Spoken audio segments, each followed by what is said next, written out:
J'ai abandonné ma maison, ma paix et mon indépendance pour me rapprocher de ma fille unique.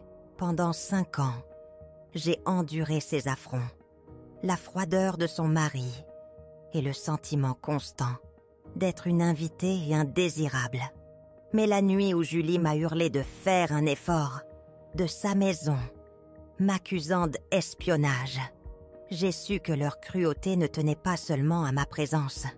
Elle concernait la sombre vérité que je détenais. Et maintenant, je n'avais plus rien à perdre. Avant de reprendre notre histoire, n'oubliez pas de vous abonner pendant votre écoute. Et dites-nous en commentaire d'où vous nous écoutez. Maintenant, respirez et écoutez attentivement. Ceci est mon histoire.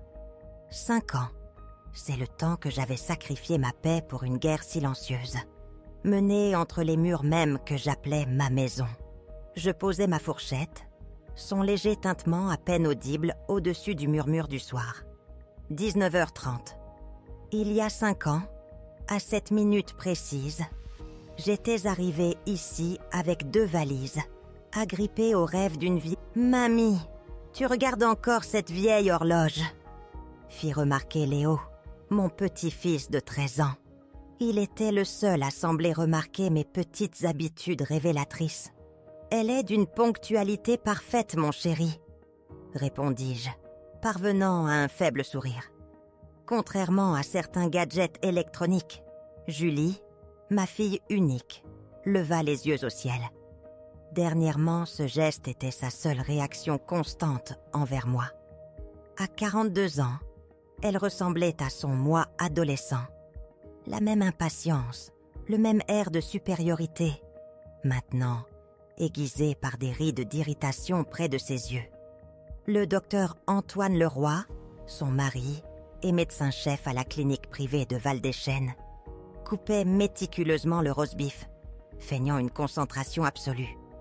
Grand, avec des cheveux grisonnants précoces, il était habitué à une autorité incontestée. En ville, il inspirait le respect. À la maison, son silence était plus blessant que n'importe quel cri. « Maman, tu ne pourrais pas juste ne rien dire ?» La voix de Julie portait ce ton condescendant, réservé aux jeunes enfants ou aux personnes âgées séniles. La journée a été épuisante. Je ne disais rien, murmurai-je, en servant la salade. Je répondais juste à Léo. Sophie, ma petite fille de 16 ans, restait scotchée à son téléphone sous la table. Ses doigts fins, aux ongles noirs, volaient sur l'écran. Les dîners de famille, pour elle, étaient une interruption inutile à une vie sociale bien plus captivante. « Sophie », commençai-je doucement, « et si on posait le téléphone pour le dîner ?» Une question simple, prononcée des centaines de fois auparavant. Ce soir, ce fut l'allumette dans une poudrière. « Oh mon Dieu, maman !» explosa Julie, sa fourchette claquant. « Pour une fois, ne pourrais-tu pas nous dire comment élever nos enfants ? Si Sophie veut son téléphone, ça nous regarde. » Je me figeais. La tension dans la pièce était épaisse et suffocante. Léo fixait son assiette. Sophie, levant enfin les yeux, me regarda, les yeux écarquillés de surprise. Je suggérais juste, tentai-je. Mais Julie répliqua, me coupant. « Tu suggères toujours, à chaque dîner, à chaque conversation. Tu ne peux pas t'empêcher d'interférer. Pourquoi ne peux-tu pas simplement te contenter de t'asseoir et d'être reconnaissante que nous t'hébergions ?» Antoine leva les yeux de son assiette. Son visage affichait de l'irritation mais pas de choc. Il s'y attendait, réalisai-je. Peut-être même avait-il préparé le terrain. « Julie », déclara-t-il sa voix calme et mesurée, comme celle d'un médecin annonçant un diagnostic grave. « Je ne crois pas que votre mère saisisse pleinement le fardeau qu'elle a placé sur notre famille. »« Un fardeau ?» répétai-je, mes mains commençant à trembler. « J'ai vendu ma maison pour être plus près de vous. J'aide avec les enfants, la cuisine, le ménage. »« Que nous refaisons de toute façon !» interjeta Julie, tranchante comme un couteau. « Tu ne sais même pas passer l'aspirateur correctement. » Une chaleur me monta au cou. 72 ans. Et on me faisait la leçon sur les tâches ménagères, comme à une employée négligente. C'était absurde. Et tes histoires sans fin sur le passé. Julie insista comme si un barrage avait cédé. Personne ne se soucie du prix du pain dans les années 70. Ou de comment tu as rencontré papa. Personne. Les enfants demandent souvent. Dis-je doucement, jetant un œil à Léo et Sophie. Léo hocha la tête fugitivement, puis ses yeux s'échappèrent, rencontrant le regard inébranlable de son père. « Ils sont simplement polis », interjeta Antoine, sa voix plate. Contrairement à sa grand-mère, qui n'a aucune notion des limites, un point froid me serra la poitrine. 5 ans d'affronts accumulés, de petites humiliations et de ressentiments tus convergèrent, en un moment saisissant et limpide. Il ne voulait pas de moi ici. Peut-être n'avait-il jamais vraiment voulu. Je suis venue à votre demande, me rappelai-je mentalement, m'accrochant à un fil de calme. Quand vous avez dit que les enfants avaient très besoin d'une grand-mère à leur côté, c'était avant que tu ne deviennes une vieille femme amère qui critique tout, hurla Julie. Avant que tu ne commences à nous espionner et à fourrer ton nez là où il ne faut pas. Je me raidis. Espionner. Alors il se doutait, savait. J'avais vu quelque chose, remarqué quelque chose. Le secret que j'avais gardé pendant 3 ans devint soudain palpable, une présence indésirable à table. Je n'espionne pas, parvins-je à articuler, la bouche sèche. Je vis juste ici. Et c'est justement ça le problème. Julie se leva d'un bond, son visage déformé par la rage. Tu vis ici, toujours là, toujours à regarder, à juger, à interférer. Tu es un fardeau pour cette famille. Sors d'ici. Le silence qui suivit fut assourdissant. Le téléphone de Sophie tomba au sol avec fracas. Léo sembla s'arrêter de respirer. Antoine s'essuya calmement la bouche, comme s'il observait une transaction commerciale détachée, et non l'implosion d'une famille. « Julie, dit-il finalement, son ton bas et posé, je ne crois pas que ce soit l'approche la plus productive. Pendant une seconde fugitive, j'ai nourri l'espoir insensé qu'il me défendrait. Puis ces mots suivants brisèrent l'illusion. Éléonore a besoin d'une chance de corriger son comportement. Nous pouvons discuter des règles de la maison. » Je cherchais sur le visage de ma fille un signe de regret, une once d'apaisement. Mais les bras de Julie restèrent croisés, ses yeux brûlants d'une résolution glaciale. « Non, Antoine, je ne peux plus supporter ça. Soit elle part, soit je prends les enfants et je vais chez ma sœur. Le choix est le tien. » Je me levai lentement de table, mes jambes lourdes comme du plomb.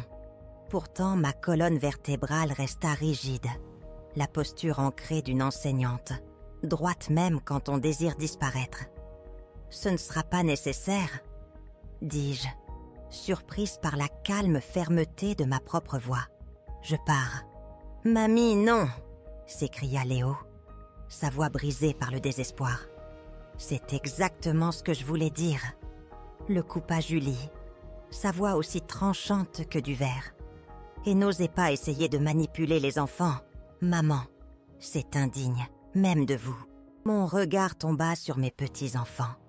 Un Léo terrifié, une Sophie déconcertée. 5 ans, je les avais vus grandir, les avais récupérés à l'école, aidés avec leurs devoirs, penser leurs genoux écorchés et leur cœur brisé. Je les aimais avec une fureur que les mots ne pouvaient te capturer. Je balayais la table du regard. Julie, rouge de fureur. Antoine, absolument impassible. Les enfants confus. Ce dîner de famille était devenu mon bannissement public. Pourtant, debout là, une clarté profonde m'envahit. C'était comme si un voile épais s'était déchiré. Et pour la première fois depuis des années, je voyais la vérité de la situation, dépouillée de toute auto-tromperie et d'excuses. Je me retournai et commençai à m'éloigner. Le lourd silence de leur jugement s'accrochant à mon dos, comme un linceul suffocant, me laissant me demander combien de soi peut-on perdre avant de trouver enfin le courage de tout quitter. La montée des escaliers me sembla être une ascension vers ma propre exécution. Mes jambes, lourdes comme du plomb, avançaient un pas délibéré à la fois, chaque craquement du vieux bois reflétant le gémissement de mon cœur. Ce n'était peut-être pas seulement l'arthrite, pensais-je, mais le poids écrasant de la décision prise au dîner, plus lourd que n'importe quel fardeau physique. Derrière moi, les visages choqués de mes petits-enfants, le regard froid d'Antoine et la colère brûlante dans les yeux de Julie, ma fille unique qui venait de me bannir de sa maison. Ma petite chambre, mon sanctuaire pendant 5 ans, m'accueillit avec son austérité habituelle. Un lit étroit, une vieille commode et le bureau que j'avais apporté de ma propre maison. Ce bureau était la seule chose sur laquelle j'avais insisté. Une relique de mes jours d'enseignement, où j'avais corrigé des copies et écrit des lettres à mon défunt mari. Maintenant, il ne contenait qu'une photo encadrée de Léo et Sophie, prise il y a 3 ans, avant que l'adolescence ne leur vole leurs sourires insouciants.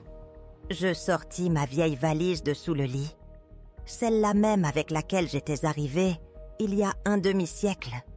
Julie avait appelé après le décès de mon père, affirmant que les enfants avaient eu besoin d'une grand-mère, que ma grande maison était trop vide. Val des Chênes, avait-elle dit, avait les meilleures écoles pour Léo et Sophie.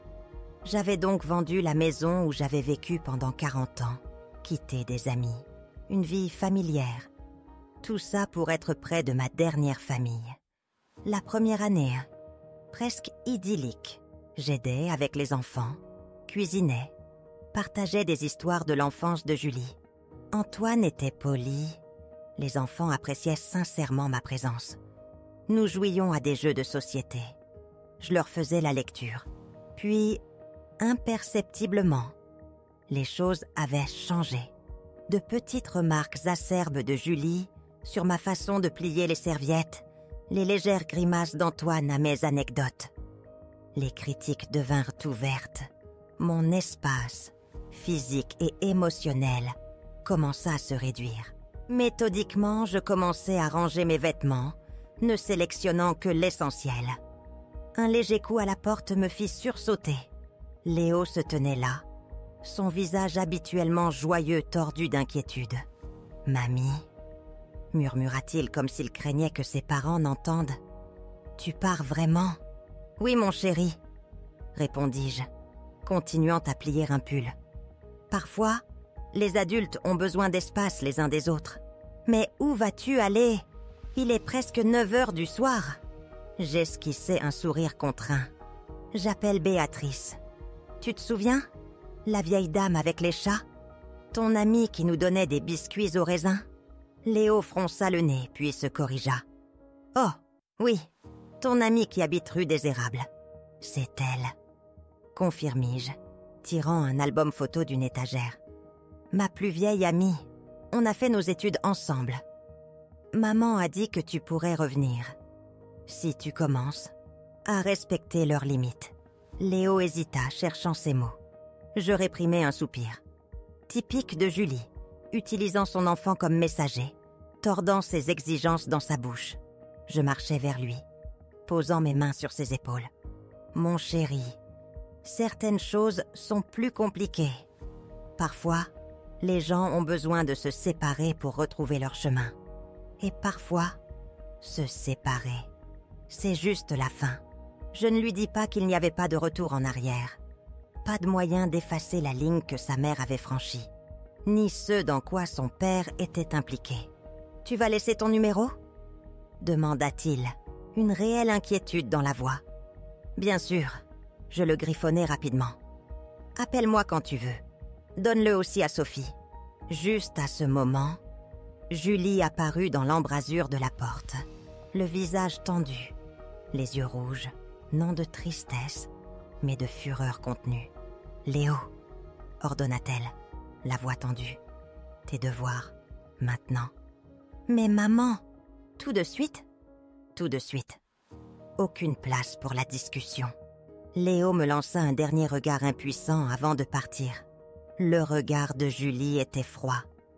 J'espère que vous ne lui empoisonnez pas l'esprit avec des histoires sur la mère terrible que je suis. Jamais, répondis-je calmement. Contrairement à vous, je n'utilise pas les enfants dans mes jeux. Son visage se tordit. Vous ne m'avez jamais comprise. Vous avez toujours cru mieux savoir. Vous m'avez toujours regardé de haut. Je secouai la tête, refermant ma valise. Non, Julie. Je vous ai toujours regardé avec amour, avec inquiétude, parfois perplexité, mais toujours amour. Si vous m'aimiez, sa voix trembla, vous respecteriez mes décisions, ma famille, mon mariage. Je regardais ses poings serrés, les jointures blanches. Ma petite fille, qui m'apportait autrefois des pissenlits, était devenue cette femme, chassant sa propre mère. L'amour ne signifie pas la cécité, dis-je doucement. Je vois ce qui se passe dans cette maison. Je vois ce que vous et Antoine êtes en train de faire. Ses yeux s'écarquillèrent. Une lueur de panique y passa. Mais elle se ressaisit rapidement. Je ne sais pas ce que vous voulez dire. Si vous faites allusion à la façon dont nous élevons nos enfants, vous savez très bien ce que je veux dire, l'interrompis-je, ma voix montant, ferme et claire. Les rapports truqués, les effets secondaires dissimulés. Vous et Antoine mettez des vies en danger pour l'argent et la réputation. Julie pâlit. Sa main se porta instinctivement à sa gorge. Un geste d'enfance quand elle était effrayée. « Vous délirez », murmura-t-elle, la voix chancelante. « Des fantaisies de vieille femme. Alors pourquoi êtes-vous si désespérée de me voir partir ?» demandai-je, ramassant ma valise. « Pourquoi maintenant, alors que les essais cliniques du Véridian 7 sont presque terminés ?» Elle recula comme si j'étais contagieuse. « Dehors !» siffla-t-elle. « Sortez de ma maison !» Je la dépassais. Un calme étrange m'envahit. 5 ans, j'avais vécu dans la peur de perdre mon dernier lien familial. 5 ans, j'avais gardé le silence sur ce que je savais. Maintenant, avec le choix fait pour moi, je ne ressentais pas de chagrin, mais un soulagement glaçant, libérateur. Et le chemin devant moi, bien qu'incertain, me parut soudain inévitable. Que ressent-on lorsque l'on s'aventure dans l'inconnu, alors que le sol même sous ses pieds s'est effondré? Antoine Leroy attendait dans l'escalier, une chemise parfaitement repassée et une façade impénétrable masquant l'obscurité intérieure. Il se tenait droit, élancé, une figure impeccable, un chef de famille exemplaire, un médecin respecté. Personne ne devinerait que cet homme falsifiait systématiquement les résultats d'essais cliniques, risquant des vies pour le profit. « Laissez-moi vous aider avec votre valise », proposa-t-il, tendant une main avec une fausse politesse. Je la lui tendis, commençant à descendre les marches, agrippée à la rampe. Mes genoux protestèrent. Un rappel cinglant, mais je refusais de montrer la moindre faiblesse. En bas, dans le couloir, Sophie se tenait là. Ses yeux étaient rougis. Elle avait réellement pleuré, contrairement à sa mère. Son téléphone gisait oublié sur la console. « Mamie », murmura-t-elle, sa voix à peine audible. « Tu vas me manquer. » Je la serrai dans mes bras, respirant le parfum du shampoing à la pomme qu'elle utilisait depuis qu'elle était toute petite. « Toi aussi, mon cœur. Mais on se reverra. Je te le promets. »« Sophie !» La voix perçante de Julie résonna d'en haut. « Va dans ta chambre. »« Mais maman, maintenant ?» Sophie tressaillit, me lança un dernier regard désespéré et monta lentement les escaliers. J'entendis la porte de sa chambre claquer. Antoine ouvrit la porte d'entrée et s'avança sur le perron. Je le suivis, jetant un dernier regard sur la maison que j'avais appelée la mienne pendant 5 ans. Les photos encadrées, les fleurs artificielles que j'avais achetées, le crochet où pendait mon manteau, De petites traces de ma présence, bientôt effacées comme si je n'avais jamais été là. L'air d'octobre était frais, presque glacial. Le temps à Val-des-Chênes était imprévisible. D'où le jour, puis une chute soudaine, annonçant l'hiver. J'aurais aimé avoir mon manteau. Mais retourner le chercher me parut humiliant. Antoine ne s'arrêta pas sur le perron. Il se dirigea vers le portail, l'ouvrit et s'avança sur le trottoir. Puis, d'un mouvement soudain et négligent, il laissa tomber ma valise. Elle ne fut ni jetée, ni proprement déposée, juste abandonnée. Un fardeau dont il était impatient de se débarrasser. « J'ai appelé un taxi », dit-il, regardant par-dessus ma tête. « Il sera là dans 10 minutes. »« Merci », répondis-je, surprise par mon propre calme. « C'est très attentionné de votre part. » Il grimace au sarcasme, mais ne dit rien. Nous nous tenions face à face. Une vieille femme, un homme dans la fleur de l'âge, belle-mère et gendre. 2 personnes qui ne s'étaient jamais vraiment comprises. Vous savez, Antoine, commençai-je. Les mots venaient facilement. Quand Julie vous a présenté, j'ai pensé qu'elle avait fait un bon choix. Réussir, éduquer, issue d'une bonne famille. Vous sembliez si posé, si fiable. Il se tendit, se préparant à un coup. Mais les années ont montré que les premières impressions sont trompeuses. Sous le masque de respectabilité se cache un homme prêt à risquer la vie de ses patients, pour le profit. « Je ne sais pas de quoi vous parlez », dit-il. Sa voix s'estompa, ses yeux fuyant vers les maisons voisines. « Je parle des essais cliniques du Véridian 7, » déclarai-je, ma voix stable. « Les rapports que vous avez manipulés. Comment vous et Julie avez opportunément omis les complications graves chez 20% des patients. » Antoine pâlit, son visage comme un masque de cire sous le réverbère. « Ce sont des accusations absurdes, » murmura-t-il. « Vous n'avez aucune preuve. »« Vraiment ?» Je levai un sourcil. « Et des copies des rapports originaux que j'ai faits il y a 3 ans ? Ou l'enregistrement de votre conversation avec le représentant pharmaceutique, où vous discutez explicitement de la rétention de données ? » C'était un pari. Je n'avais pas d'enregistrement, seulement des bribes de conversation entendues de l'extérieur de son bureau entrouvert. Mais Antoine ne pouvait pas le savoir. Son visage se tordit dans un mélange de peur et de rage. « Vous m'espionnez dans ma propre maison. » « J'en ai été témoin accidentellement, » corrigeai-je. Et puis j'ai commencé à faire attention. C'est difficile de ne pas le faire quand quelque chose semble si faux. Antoine fit un pas en avant, le poing serré. Un instant, je craignis qu'il ne me frappe.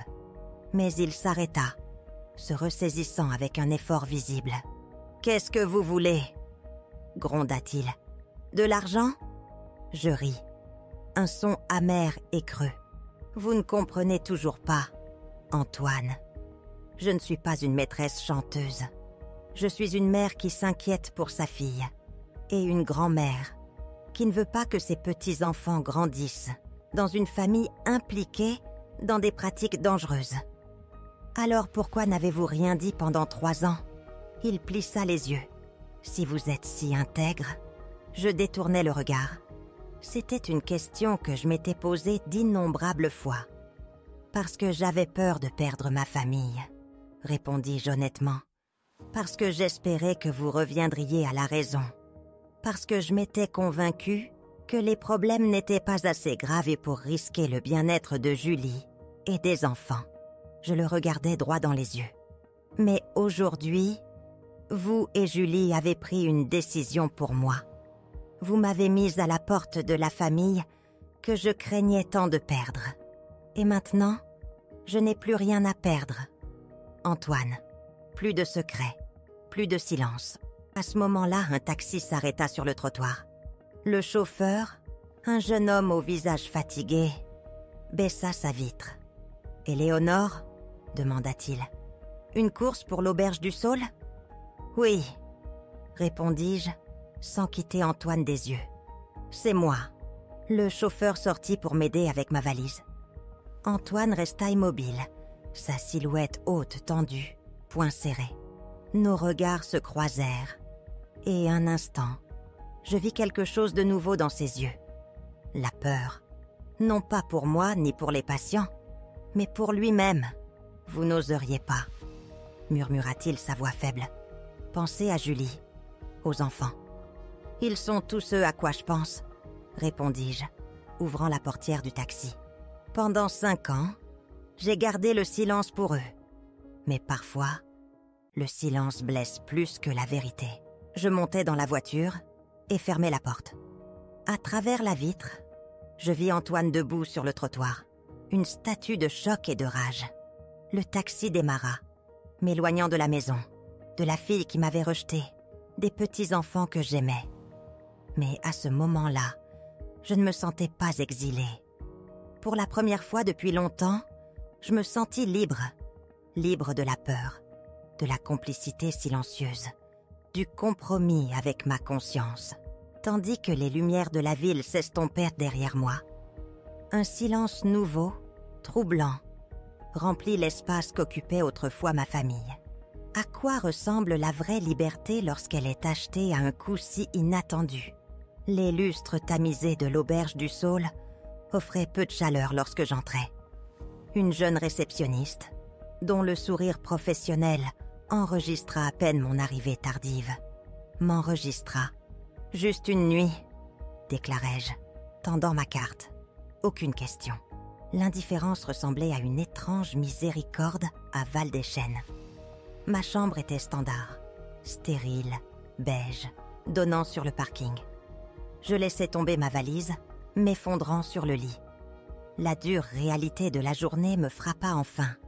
Mise à la porte, les cris de ma fille, les menaces voilées d'Antoine, les yeux égarés de mes petits-enfants. Pas de larmes, seulement une colère brute et amère. 5 ans d'endurance silencieuse culminaient maintenant en ceci. Mon téléphone vibra. Julie, je le laissai sonner. Un message texte suivit. « J'espère que tu réalises ce que tu as fait. Trop tard pour t'excuser maintenant. » Toujours le reproche. Puis Léo. « Mamie, tu vas bien ?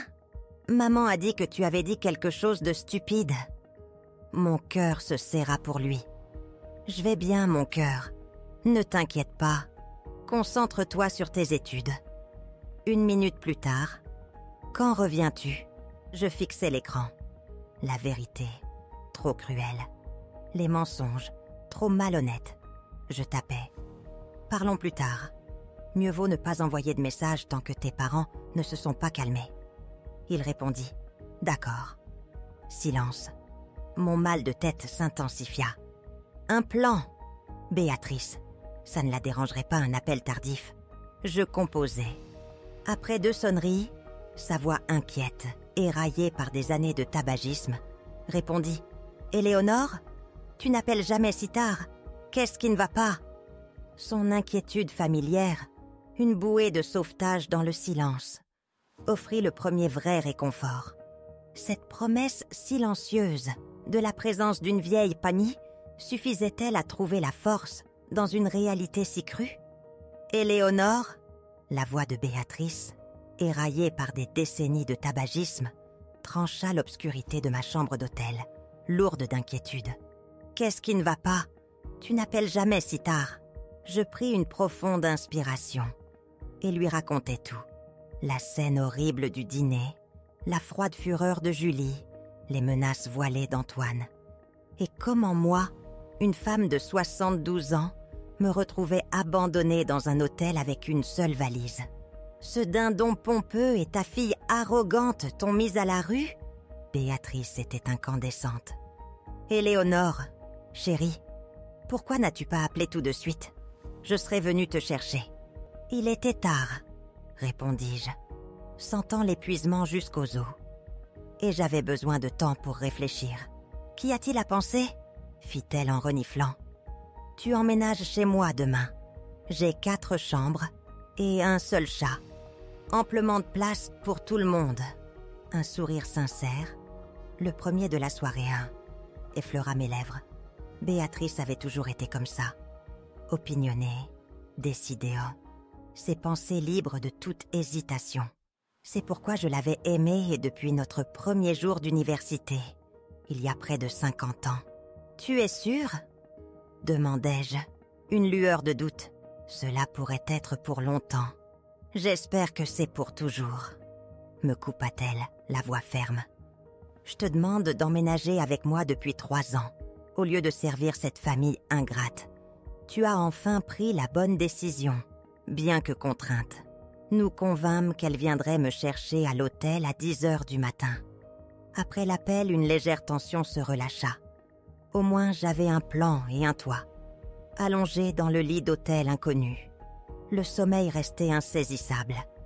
Je rejouais la scène du dîner, d'innombrables scénarios alternatifs se tordant dans mon esprit, des mots différents, Julie moins enragée, Antoine me défendant. Mais la dure réalité revenait toujours. Ma propre fille m'avait mise à la porte. Et maintenant, à 72 ans, je commençais une nouvelle vie. Aucune larme ne vint, seulement une douleur sourde de colère et de déception amère.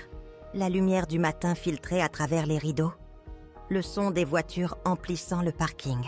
J'avais dormi plus longtemps que d'habitude, mais l'épuisement me collait encore à la peau. Mon mal de tête avait disparu, remplacé par un étrange vide. Je fis ma valise, réglai ma note et sortis sous le soleil d'octobre vif. Val-des-Chênes semblait paisible, endormi, ignorant la tempête qui grondait dans ses rues tranquilles. À 10h précises, la Volvo argentée de Béatrice, sa dernière folie, acquise pour ses 70 ans contre l'avis de son fils, s'arrêta. Elle en sortit, grande et statuaire, avec des cheveux gris courts et un rouge à lèvres vif.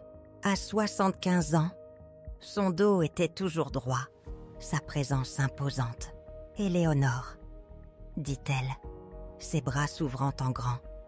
Je me glissai dans son étreinte, reconnaissante de l'encre qu'elle me procurait. « Ma chère, je suis furieuse contre ta fille. Ne perds pas ton énergie, Winnie. » dis-je, fatiguée. Ce qui est fait. Elle renifla mais ne discuta pas, récupérant plutôt ma valise. J'ai préparé la chambre bleue pour toi, annonça-t-elle alors que nous nous garions dans son allée. Celle qui donne sur le jardin. Tu te souviens comme tu disais toujours que c'était la plus belle? Une boule se forma dans ma gorge. Béatrice n'offrait pas seulement un abri. Elle s'efforçait de tisser du réconfort dans cette réalité brute et nouvelle. « Merci », murmurai-je. Pour tout. Elle me lança un regard rapide et compréhensif. « Il n'y a rien à me remercier, ma chérie. Tu te souviens comment tu m'as aidée? Après qu'André nous ait quittés, je croyais me noyer dans le chagrin. Mais tu venais chaque week-end. Tu cuisinais. Tu me faisais sortir de la maison. Maintenant, c'est mon tour. » La maison de Béatrice, rue des Érables, était une grande victorienne, élégante et spacieuse, reflétant le goût architectural de son défunt mari, Arthur. À l'intérieur, Oscar, le vieux chat gris, présidait du rebord de la fenêtre, tel un petit empereur. Béatrice me conduisit au petit salon, une pièce mêlant meubles anciens et art moderne, un témoignage de son don pour marier tradition et nouveauté. « Mettez-vous à l'aise, » dit-elle, désignant le canapé. « Je vais préparer du thé. Ensuite, nous parlerons stratégie. » Pendant qu'elle s'affairait dans la cuisine, je regardais autour de moi, les souvenirs affluents. Avant de vivre avec Julie, Béatrice et moi nous rencontrions chaque semaine, discutant de livres, partageant les nouvelles. Après mon déménagement, ces visites s'étaient raréfiées. Antoine n'aimait pas la franchise de Béatrice. Julie n'encourageait pas notre lien. Béatrice revint avec du thé et des biscuits. « Alors, » commença-t-elle en versant, « quel est votre plan ?» Je soupirai. « Honnêtement, je n'en ai pas. Tout est arrivé si vite. Tout ce que je sais, c'est que je ne retournerai pas chez Julie. Même si elle me le demandait, ce dont je doute fortement. Et c'est tout à fait juste. Béatrice hocha la tête. Vous avez trop longtemps toléré leur manque de respect. Mais ce n'est pas ce que je veux dire. Qu'en est-il de ce que vous savez sur les affaires louches de votre gendre? Je me raidis. Bien sûr que Béatrice savait. Je lui avais confié mes soupçons 2 ans auparavant, quand j'avais remarqué pour la première fois les irrégularités dans les comptes d'Antoine. Je ne sais pas, admis-je. Une partie de moi voudrait tout oublier, repartir à zéro. L'autre partie, elle sait que garder le silence, c'est être complice. Béatrice me scruta par-dessus ses lunettes. Qu'avez-vous dit à Antoine quand vous êtes parti? Je me déplaçais, me rappelant la conversation sur le trottoir. J'ai sous-entendu que je ne garderais plus leur secret. Sous-entendu? Elle haussa un sourcil. Ou l'avez-vous dit clairement? Plutôt la dernière option. Confessai-je, sentant le rouge me monter aux joues. Ah, j'étais en colère, déçue. Alors vous n'avez pas le choix, déclara Béatrice, posant sa tasse avec un bruit sec et décisif. Si vous avez dit cela à Antoine, il ne restera pas les bras croisés. Il essaiera de vous discréditer avant que vous ne puissiez parler. De dire à tout le monde que vous délirez, que vous n'êtes que rancunière. Vous devez agir en premier. Elle avait raison. Antoine n'était pas du genre à laisser les menaces en suspens. Mais, et si j'avais tort?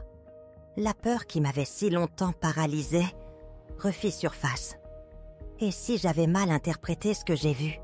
Éléonore. Béatrice couvrit ma main de la sienne. Vous êtes une ancienne professeure de mathématiques. 30 ans à travailler avec les chiffres. Si vous dites qu'il y a des irrégularités, il y a des irrégularités. Vous l'avez entendu, vu sa correspondance.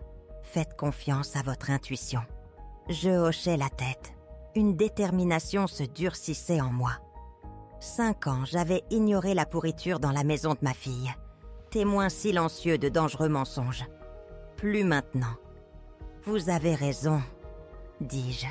Les mots lourds, mais libérateurs. Nous devons agir. Mais comment?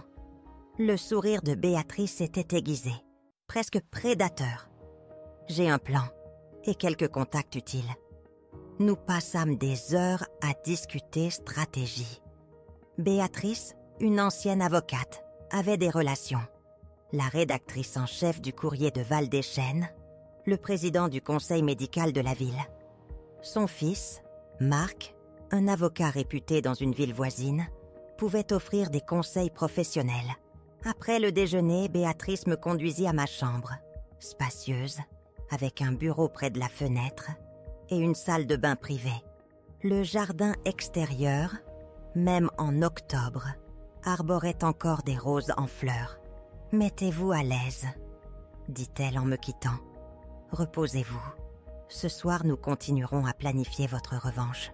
Ce n'est pas une vengeance, Béa. » Je secouai la tête. « C'est la justice. » Elle me fit un clin d'œil, fermant la porte doucement. Seule, je déballai mes affaires, arrangeant mes quelques effets personnels. Je m'assis près de la fenêtre, regardant le jardin, contemplant le pivot choquant qu'avait pris ma vie. Hier encore, j'étais un fantôme dans la maison de ma fille. Aujourd'hui, je me tenais au précipice d'une décision qui pouvait briser leur monde. Cela m'effrayait, mais un étrange sentiment de liberté, de but, gonflait désormais en moi. Je n'agissais plus par peur, mais par une profonde conviction du juste, face à un choix impossible, où le coût du silence pèse aussi lourd que le prix de la parole. Comment trouver le courage de choisir le chemin de la justice? Le silence de la chambre d'amis de Béatrice me semblait lourd, non pas de solitude, mais du poids profond du choix que j'avais fait. Cela m'effrayait, ce chemin sur lequel je m'engageais, une décision qui pouvait déchirer des vies. Pourtant, étrangement, un étrange sentiment de liberté circulait en moi. Pour la première fois depuis des années, j'agissais non plus par peur de perdre les derniers lambeaux de chaleur familiale, mais par un sentiment croissant de justice et de dignité. Mon téléphone vibra, me tirant de mes pensées. Un message de Sophie. « Mamie, tu vas bien? Maman dit que tu vis à l'hôtel. Je m'inquiète. » Une douce douleur se propagea dans ma poitrine. Je répondis rapidement. « Je vais bien, mon cœur. Je suis chez Béatrice. Tu te souviens d'elle? La dame avec le chat et les biscuits au raisin. Ne t'inquiète pas pour moi. » Un instant plus tard, sa réponse arriva. « Puis-je venir après l'école? Maman ne doit pas savoir. » J'hésitais. Un désir désespéré de la voir luttait contre ma réticence à la mettre dans une situation difficile. « Laisse-moi parler à ta maman d'abord, » écrivis-je. « Je ne veux pas que tu aies des ennuis à cause de moi. »« Maman ne me laissera pas, » vint la réponse rapide. « Elle a dit que tu avais dit des choses méchantes sur papa et que nous ne devrions plus te fréquenter. » Je soupirais. Prévisible, mais ça faisait toujours mal. « Retrouvons-nous au café du thé vert demain après l'école, » décidai-je. « À 16h. Juste s'il te plaît, ne mens pas directement à tes parents. Dis que tu vas chez une amie pour un projet ou quelque chose. »« D'accord, mamie. Merci. Tu me manques. » Ces deux mots simples, « tu me manques », me firent monter les larmes aux yeux. Malgré sa rébellion adolescente, Sophie était toujours la petite fille qui montait sur mes genoux pour une histoire. Et je lui manquais. Ce soir-là, Béatrice et moi étions assises dans son bureau, entourées de piles de documents. Sur le bureau gisaient des copies de documents que j'avais discrètement faites il y a 2 ans. Des rapports originaux d'essais cliniques, du Véridian 7, avec des données alarmantes sur les effets secondaires, contrastant avec les versions falsifiées qu'Antoine avait soumises. « C'est assez pour piquer l'intérêt du conseil médical, » dit Béatrice, étudiant les papiers. « Mais pour une enquête sérieuse, il nous faut plus. Avez-vous accès à des données récentes ?» Je secouai la tête. Seulement ce que j'ai vu ou entendu accidentellement. Depuis 6 mois, Antoine a été extrêmement prudent, verrouillant son bureau, ne laissant jamais de documents traîner. « C'est bien dommage. » Béatrice tapota ses doigts sur la table. « Mais cela devrait faire démarrer les choses. Demain, j'appellerai Jérôme, le président du conseil médical, pour demander une réunion. Ensuite, je contacterai Hélène au courrier de Val-des-Chênes. Elle adore les scoops. « Êtes-vous sûr qu'impliquer la presse est une bonne idée ?» demandai-je. Un tremblement dans ma voix. « Cela pourrait nuire aux enfants. » Béatrice soupira. « Éléonore, ma chérie, vous êtes trop bonne. Mais réfléchissez. Si votre gendre falsifie réellement des données sur un médicament sur le point d'être mis sur le marché, nous parlons de la santé des gens, voire de vie. Ce n'est pas une dispute familiale. C'est un crime. » Ces mots, tranchants et incontestables, balayèrent mon hésitation. Le silence, dans ce cas, ferait de moi une complice. Mais la pensée de déclencher un scandale public qui engloutirait mes petits-enfants était presque physiquement douloureuse. « Essayons la voie officielle d'abord, » suggérai-je. Le conseil médical, peut-être la compagnie pharmaceutique. Si cela ne fonctionne pas, alors la presse. Béatrice hocha la tête, bien que je savais qu'elle préférait une approche plus agressive. « Très bien, mais n'oubliez pas, Antoine ne restera pas les bras croisés une fois qu'il réalisera que vous allez vraiment exposer la vérité. Il va commencer à se défendre, et les défenses peuvent devenir très compliquées. » Je me rappelais le regard froid d'Antoine alors qu'il avait laissé tomber ma valise sur le trottoir. Ses menaces à peine voilées. « Je comprends le risque, » dis-je doucement, les mots fermes. Mais je ne pouvais plus rester silencieuse. Surtout après qu'ils aient eux-mêmes rompu notre relation. Béatrice sourit, me serrant la main. « Je suis fière de vous, Éléonore. J'ai toujours su que sous cette carapace douce, il y avait un cœur d'acier. » Nous passâmes 1 heure de plus à affiner notre plan. Puis Béatrice partit appeler son fils, Marc, pour un avis juridique. Seule dans le bureau, je revis les documents, me remémorant tout ce que j'avais vu au cours des 3 dernières années. Les effets secondaires qu'Antoine cachait étaient graves. Problèmes hépatiques, symptômes neurologiques. 20% des patients développaient des complications. Mais ces rapports réduisaient ce chiffre à 3%. Une erreur statistique, avait-il dit un jour, d'une voix glaçante. Je me rappelais la première fois que j'étais tombée sur la vérité, cherchant un bouton de manchette perdu. Une boîte de papier tomba, révélant 2 rapports identiques, des données différentes. Puis, les appels téléphoniques. Antoine discutant ouvertement de la correction des données. Julie exhortant à la prudence avec les documents. Pendant 3 ans, j'étais restée silencieuse, me disant que je n'en savais pas assez, qu'il y avait peut-être une explication logique, que pour le bien des enfants, il valait mieux ne pas interférer. Mais maintenant, Julie elle-même avait rompu notre lien familial. Je n'avais aucune raison de rester silencieuse. Antoine devait répondre de ses actes. Julie devait répondre de sa complicité. Je rassemblais les documents dans un dossier, les plaçant dans le coffre-fort de Béatrice. Puis je sortis sur la véranda. Béatrice était là, fumant, une habitude à laquelle elle revenait en période de stress, malgré de précédentes promesses. « Pardon », proposa-t-elle, un sourire coupable. Les vieilles habitudes ont la vie dure. Les vieux secrets aussi, répondis-je, m'asseyant à côté d'elle. Nous restâmes en silence, regardant le jardin du soir, l'air frais d'octobre. Un chien aboyait au loin, une scène paisible, en totale contradiction avec la tempête que nous étions sur le point de déchaîner sur notre petite communauté. « Êtes-vous sûr de vouloir faire ça ?» demanda Béatrice, rompant le silence. Il n'est pas trop tard pour tout oublier, pour commencer une nouvelle vie ici avec moi, sans scandale. Une partie de moi aspirait à cette paix tranquille.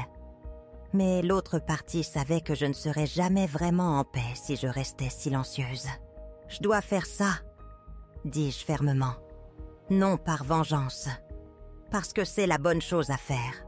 Béatrice hocha la tête, éteignant sa cigarette. Elle prit ma main. « Alors nous le ferons ensemble. Demain j'appellerai Jérôme et prendrai rendez-vous.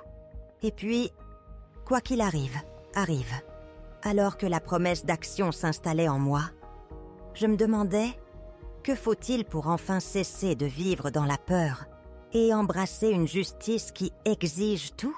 Le calme avant la tempête se brisa, non pas avec fracas, mais avec une cascade implacable de conséquences.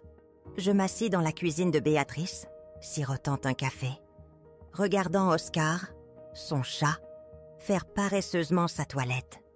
Une scène paisible, totalement en décalage avec l'ouragan que j'avais déclenché. La veille encore, j'avais choisi d'agir. Béatrice et moi avions appelé Jérôme Dubois, président du conseil médical, arrangeant une réunion d'urgence. Dubois, un homme aux yeux vifs, réputé pour son éthique incorruptible, examina minutieusement les documents. « Éléonore Lefebvre ?» dit-il. « Si cela est vrai, c'est grave. La falsification d'essais cliniques est un crime. » J'affirmais ma détermination, priorisant la sécurité publique. Il promit une enquête immédiate. Les choses s'accélérèrent à une vitesse glaçante. Le conseil médical contacta la compagnie pharmaceutique. Béatrice alerta le courrier de Val-des-Chênes, les préparant à l'inévitable. À peine 24 heures après que j'ai quitté la maison de Julie, les chaînes d'information locales bourdonnaient. Médecin réputé falsifie des résultats d'essais cliniques. Le docteur Leroy sous enquête. Clinique fermée. En ligne, je vis le visage familier d'Antoine, désormais tristement célèbre. « Je crois que ça a commencé », dit Béatrice en entrant. Antoine vient d'être emmené de la clinique menottes au poing. Des témoins disent qu'il hurlait au complot. « Agnès », j'ai ressenti un étrange vide, non pas de la satisfaction, mais une profonde fatigue. « Tu as fait ce qu'il fallait », Éléonore. Béatrice posa une main sur mon épaule. Il mettait la vie des gens en danger. J'ai acquiescé, une boule au ventre. Le téléphone sonna. Le numéro de Julie. J'ai hésité. Que ressent-on quand la vérité que l'on a tenue captive se libère enfin, remodelant non seulement des vies, mais toute une communauté? Le combiné était lourd, faisant écho au froid qui s'installait au fond de moi. Le premier appel de Julie, brute de colère, venait de se terminer. « Comment as-tu pu? Tu as tout gâché !» Mais ce sont les appels suivants de mes petits-enfants qui m'ont véritablement transpercé. Les murmures étouffés de Cassandre, les questions incisives de Léo sur son père qui était un criminel à l'école. Mon cœur saignait pour leur douleur. « Ton père a fait une erreur », avais-je dit à Léo prudemment. « Une grosse. Et maintenant, il va prendre ses responsabilités. » 3 mois s'estompèrent dans le janvier vif et enneigé de Val-des-Chênes. Le scandale était passé des gros titres explosifs à une enquête silencieuse et méthodique. La licence médicale d'Antoine suspendue, sa clinique fermée, des patients intentant des procès. Julie sans emploi, sa réputation entachée, leurs finances précaires. Je regardais, détaché, sachant que les conséquences étaient inévitables. Ma propre vie, cependant, s'était transformée. Avec Béatrice, mes journées vibraient d'un sens nouveau. Nous explorions l'art, assistions à des concerts, lisions. Mes finances, stables grâce aux fonds récupérés et à ma retraite, assuraient mon indépendance. J'avais même créé un fonds d'éducation pour Léo et Sophie, assurant leur avenir malgré les choix de leurs parents. Pourtant, le fossé avec Julie demeurait. Elle refusait tout contact. Avec les petits-enfants, c'était un équilibre délicat. Sophie restait sur ses gardes. Mais Léo, étonnamment mature, appelait souvent, rendait parfois visite. « Je comprends pourquoi tu l'as fait, mamie », m'avait-il récemment dit. Papa ne faisait pas ce qu'il fallait. Puis la sonnette retentit. J'ai ouvert pour trouver Julie, pâle et émaciée. « Puis-je entrer ?» murmura-t-elle, évitant mon regard. « Nous devons parler. » Elle entra avec méfiance. Béatrice, d'un signe de tête compréhensif, s'éclipsa. « Asseyez-vous » proposai-je. « Non » répondit sèchement Julie, mais s'assit. « Antoine plaide coupable. Sursis, une lourde amende. Pas de prison. » Sa voix était monocorde. Sa carrière médicale est terminée. La mienne aussi. Personne ne veut embaucher la femme d'un médecin tricheur. Je ne dis rien. Vous devez être contente, dit-elle, la défiance dans les yeux. Vous avez eu ce que vous vouliez. Vous avez ruiné nos vies. Je n'ai jamais voulu ruiner votre vie. Julie, rétorquai-je doucement. Je voulais arrêter une pratique dangereuse qui pouvait nuire aux gens. Et pour ça, vous avez trahi votre propre famille. Le vieux ressentiment bouillait. « Non, Julie, » dis-je fermement. « Je n'ai pas trahi ma famille. J'ai fait ce que tout citoyen responsable devrait faire. Ce que vous et Antoine avez fait était un crime. » Ses épaules s'affaissèrent. Je ne savais pas tout. J'aidais juste avec la paperasse. « Vous en saviez assez » insistai-je. « J'ai entendu vos conversations. Je vous ai vu aider à modifier des rapports. » Elle se couvrit le visage. Quand ses mains retombèrent, ses yeux étaient secs, creux. « J'ai tout perdu » murmura-t-elle. « Mon emploi, ma réputation, mon respect. Antoine est brisé. » Sophie est repliée sur elle-même. Et maintenant, Léo veut partir. Une pointe de sympathie. Elle était toujours ma fille. Sa douleur indéniable. Peut-être un compromis, suggérai-je. Léo pourrait passer les week-ends ici. Un espace pour lui, tout en faisant toujours partie de votre famille. Elle leva les yeux, lasse. Vous pensez vraiment que ça marcherait ? Je ne sais pas, répondis-je honnêtement. Mais ça vaut la peine d'essayer. Pour Léo. Elle hocha lentement la tête. Bien, qu'il vienne ce vendredi. Et Sophie ? osai-je. Sophie traverse une période difficile, éluda Julie. Donnez-lui du temps. Je n'insistais pas. La porte, autrefois close, était maintenant entr'ouverte. J'ai entendu dire que vous créiez un fonds d'éducation pour les enfants, dit Julie en se levant. Oui, confirmai-je, pour assurer leur avenir. Merci, dit-elle doucement, les mots lui coûtant cher. Elle partit ensuite. Béatrice me rejoignit. Comment ça s'est passé ? Mieux que ce à quoi je m'attendais, admis-je. Léo viendra les week-ends. Les enfants ne devraient pas souffrir des erreurs de leurs parents, acquiesça Béatrice. Ce soir-là, en regardant le jardin enneigé, je réfléchis. Il y a 3 mois, j'étais une invitée indésirable. Aujourd'hui, une femme indépendante, libérée des relations toxiques. Le prix était élevé, une famille fracturée, la douleur de mes petits-enfants. Pourtant, aucun regret. J'avais fait ce qu'il fallait. Du tiroir de mon bureau, je sortis la petite boîte pour Léo. La montre à gousset de son grand-père. Un symbole du temps, toujours en mouvement. Ma nouvelle vie ne faisait que commencer. À 72 ans, j'ouvrais un nouveau chapitre, entouré d'amis devenus ma famille, avec des petits-enfants dont les relations se construiraient sur l'honnêteté. J'avais trouvé la force de la justice, même au prix des liens familiaux. Dans cette décision, cette capacité à rester fidèle à moi-même, j'ai trouvé la dignité. Le chemin pour trouver sa voie commence véritablement quand on réalise que le silence qu'on a longtemps gardé n'était jamais vraiment le sien, après avoir traversé de si profondes trahisons. Comment, selon vous, retrouve-t-on la paix et reconstruit-on sa vie, même lorsque les liens familiaux sont rompus? Partagez vos réflexions et vos expériences dans les commentaires ci-dessous, car votre perspective compte vraiment. Et si l'histoire d'Éléonore a résonné en vous, n'oubliez pas de cliquer sur le bouton d'abonnement pour rejoindre notre communauté.